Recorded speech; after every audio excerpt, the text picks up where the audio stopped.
শুভেচ্ছা সবাইকে। আমি সঙ্গত কারণেই আজ আমাদের চলমান যে প্রেক্ষাপট বাংলাদেশের জন্য আমাদের এক ধরনের হুমকির মধ্যে আছি সবাই। এই যে ধর্মীয় এক ধরনের উন্মাদনা, আপনারা জানেন যে তাবলিগ জামাতের যে উদ্যোগটা হয়, এই যে তাবলিগ জামাতের যে জামাত, সেটাকে কেন্দ্র করে এখন শুরু হয়েছে এক ধরনের ভয়াবহ মানে আতঙ্কজনক অবস্থা। এই কারণে ইতিমধ্যে সেখানে রক্তক্ষয়ী একটা সংঘর্ষ হয়েছে, প্রাণহানি ঘটেছে। এবং এই ধর্মপ্রাণ মুসলমানদেরকে কেন্দ্র করে সারা দেশে এবং সারা বিশ্ব জুড়ে বাংলাদেশের নামটি এখন উচ্চারিত হচ্ছে এক ধরনের আতঙ্কের সঙ্গে। এই বিষয়টাকে ছোট করে দেখার অবকাশ নাই। পৃথিবীতে ইসলাম ধর্ম একটা শান্তির ধর্ম নামে পরিচিত। আমরা সবাই যারা ধর্মপ্রাণ মানুষ, যারা মুসলমান ধর্মের অনুসারী, তারা সবাই আমরা জানি যে এটা একটা শান্তির ধর্ম।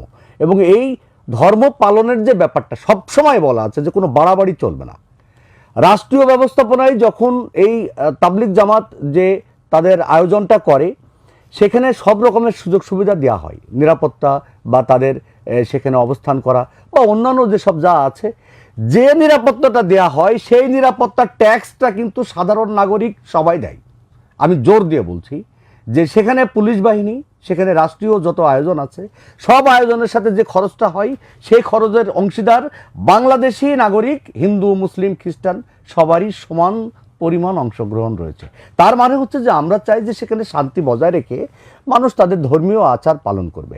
ভালো যে সেখানে যে তাবলিগ অনুসারীরা তারা যে আয়োজনটা করেন, জমায়েতটা করেন, তার প্রতি আমাদের কোনো বিদ্বেষ নাই।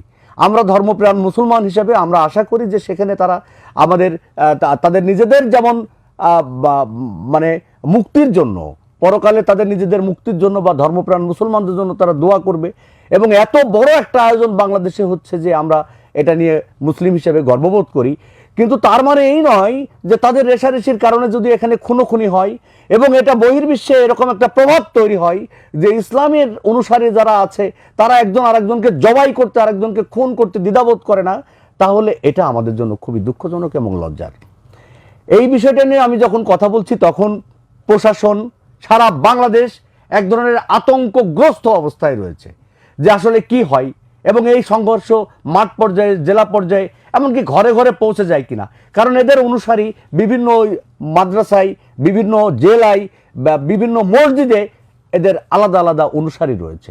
তার মানে আতঙ্কজনক অবস্থার কথাটা আমি যেটা বলতে চাচ্ছি যে এই মুসলিম সম্প্রদায়ের মধ্যে একটা গৃহযুদ্ধ লেগে যাওয়ার সম্ভাবনা কিন্তু অস্বীকার করা যায় না। দেখুন যে ব্যাপারটা সহজ করে দেখার কোনো অবকাশ নাই। আমরা এখন যে বিতর্ক তৈরি হয়েছে, আমরা সবার উপরে আল্লাহ এক এবং অদ্বিতীয়, এই বিশ্বাস বোধের জায়গায় নামাজ বা ধর্মীয় উৎসব এখন বিভিন্নভাবে যারা যেটাই পালন করুন, সবার আগে শান্তি বজায় রাখা। ইসলাম শান্তির ধর্ম, এখানে কোনো বিতর্ক করার সুযোগ নাই। যার যার ধর্ম যে যেভাবে পারে সেইভাবে পালন করবে। আমরা কেউ কারোর জন্য বাধা বা ক্ষতির কারণ হব না। কিন্তু কোনো অবস্থাতেই আমাদের রাষ্ট্রীয় বিশৃঙ্খলা সৃষ্টি এবং বহির্বিশ্বে, সারা বিশ্বে জুড়ে বাংলাদেশের সুনাম বা বাংলাদেশের ভাবমূর্তি নষ্ট করার এখতিয়ার কোনো ধর্মীয় নেতার নাই। অতএব আমাদের সবাইকে, নাগরিক যারা আছি, যে যেখানে আছি, সেখান থেকে আমাদের সচেতন হতে হবে, আমাদেরকে রুখে দাঁড়াতে হবে, স্পষ্ট করে বলতে হবে যে ধর্ম যারা যারা যা পালন করবে আলাদা আলাদা করে করুন, ইচ্ছা মতো করুন, কোনো অসুবিধা নাই। কিন্তু কেউ কারোর সাথে কামড়াকামড়ি করবেন না, কারোর প্রাণ কেউ হানি ঘটাবেন না। এই যে ব্যাপারটা এখন সাধারণ মানুষের মধ্যে, আমার যারা এই সময়ের কাগজের সঙ্গে আছেন তারা বলতে পারেন আমাদের কি করণীয় আছে। আপনি আপনার অবস্থান থেকে আপনি স্পষ্ট করে বলবেন যে ধর্মের নামে এই খুনোখুনি আমরা সমর্থন করি না। তোমরা যারা এই কিছু মানুষ, আমি বলবো যে এই যে তাবলিগ জামাতের যে দুই পক্ষ নিয়ে এখন যে সংঘর্ষ তৈরি হয়েছে, এরাই কিন্তু সমগ্র বাংলাদেশ না, সমগ্র বাংলাদেশের অল্প কিছু অংশ মাত্র। তাদের কারণে সমগ্র বাংলাদেশের ভাবমূর্তি সারা বিশ্ব জুড়ে আমরা হুমকির মুখে ফেলে দিতে পারি না। অতএব আমরা সাধারণ নাগরিক হিসেবে তাদের প্রতি আমাদের যেমন শ্রদ্ধা রয়েছে, তেমনি দেশের প্রতি যে ভালোবাসা, একজন দেশপ্রেমিক নাগরিক হিসেবে আমি বলবো সবার আগে দেশ এবং এই দেশের ভাবমূর্তি নষ্ট হয় এমন কাজ যে করবে তাকে প্রতিহত করতে হবে।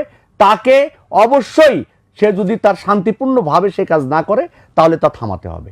এটা রাষ্ট্র উদ্যোগ নিক, আমরা তাদের সঙ্গে আছি।